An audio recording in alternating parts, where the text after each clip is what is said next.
Why should guys have all the fun? We got Loida Lewis here, who's the author of this book, and this is about an Asian American woman about love, marriage, motherhood, and running a billion-dollar empire.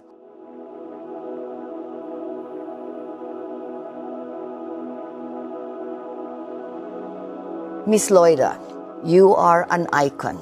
The 4 million Filipinos, the 26 million Asians in the United States look up to you. And you are the model of every woman, every Filipina. And I'm getting goosebumps just starting to talk to you. On your first chapter of your book, you talk about the little girl in Sorsogon. Tell me about it.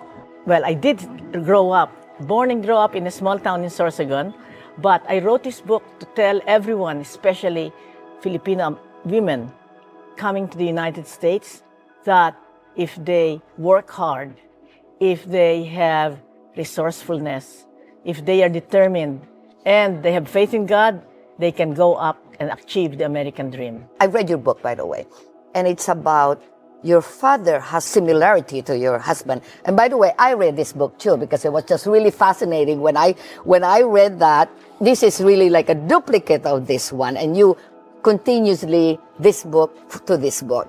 Tell me why. This is the, what you call, part one, and that's part two. Part two. Yes. In this book, there's a similarity between your father and your late husband. Tell me about it. My father was orphaned when he was 11, and he lived with a rich uncle, but he was very entrepreneurial. The same thing with Mr. Lewis.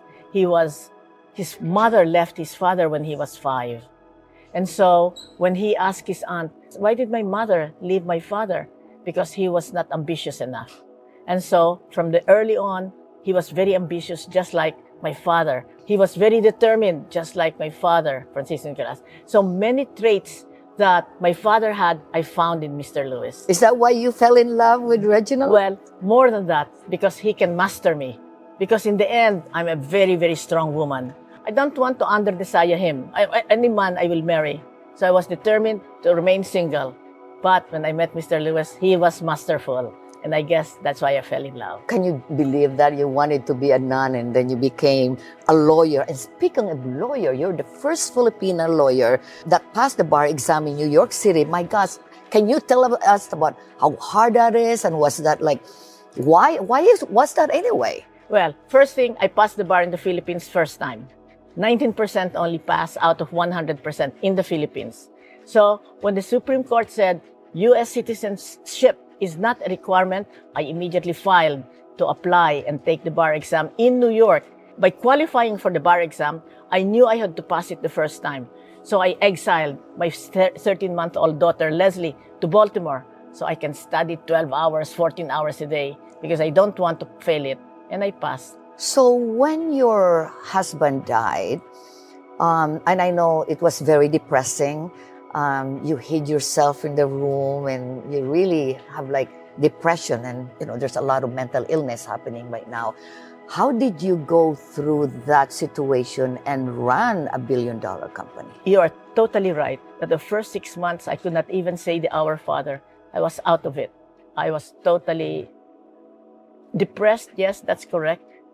But I believe in a loving God. He did not leave me orphan. That's from Isaiah.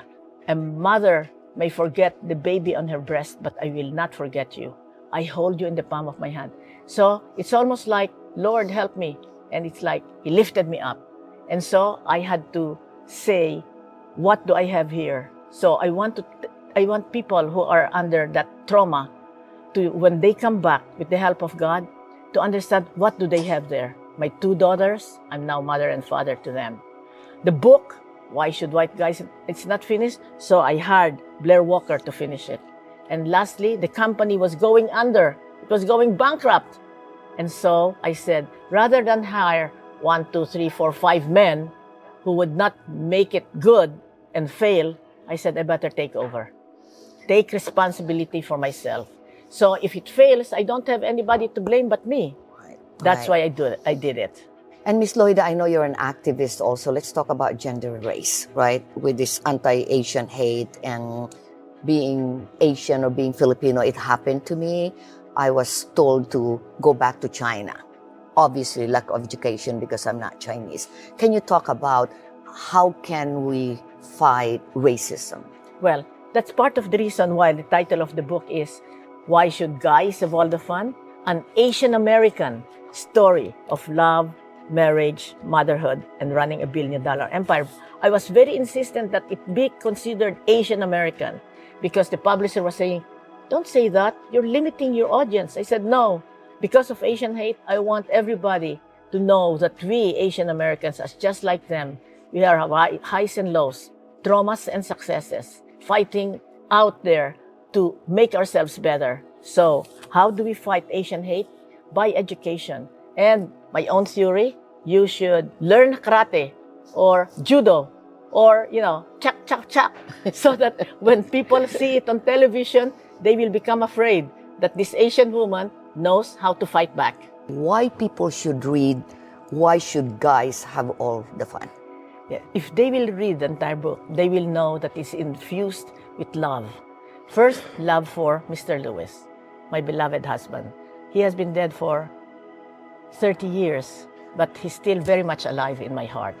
And so the purpose of my going out and seeing to it that his book is known by everyone is because as a black man subjected to bigotry and discrimination and prejudice and even assault, that he was a man who was raised by a single mother but rose to the highest ranks of corporate America, buying $1 billion companies outside the United States. So he was the first.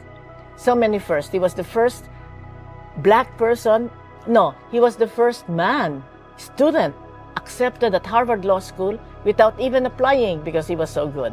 What will he tell America is, keep going no matter what, especially for people of color. Because in the end, everything will be all right. Because if it's not all right, it's not the end. If you can give one or two advice for the young women, for the women entrepreneur, for every color of women. When I think about it, what's the secret of my success? I put it in 3 things. Goal setting. I wanted to pass the bar, so that's my goal. So set your goal. The second one is obedience to a code of ethics. Because anytime you start to disobey the 10 commandments or you disobey the laws, you are going to get it. There is consequences to your actions. And the third one is determination. Don't let anybody say you can't do it. Don't tell yourself, oh, I might fail. Because once you say that, you fail already. So be determined. G is goal setting. O is obedience, the code of ethics. D is determination. You put that together, G-O-D, that spells God. Amen. Because with God, everything is possible. Amen. And what is it? With God, nothing is impossible. Yes. So, the viewers, read this book, buy this book. Why should guys have all fun? Thank you so much, Ms. Loida. Thank you, Faith. Thank you very much for having me. Salamat.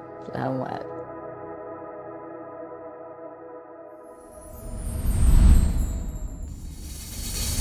Thank you for watching Owning a Piece of America. My name is Faith Bautista. Take your peace.